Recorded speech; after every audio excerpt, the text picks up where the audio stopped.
It's a friendly reminder that love is not a feeling. It is a commitment. Alam mo, sa totoong buhay, hindi naman palaging masaya ang isang relasyon. Dadaan at dadaan kayo sa maraming problema, maraming pagsubok, maraming misunderstanding, tampuhan, away, at haharap kayo sa buhay na hindi naman madali. Kakaroon kayo ng sawaan, mawawala yung excitement, yung spark, kasi nasanay naman talaga kayo sa isa't isa. Pero alam mo, sana ang wag mawala sa inyo is piliin yung mahalin yung isa't isa.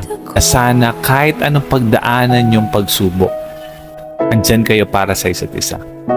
Lagi niyong pinipiling tulungan, palagan, at mahalin yung isa't isa. Remember that love is a choice and always choose to love each other. Okay?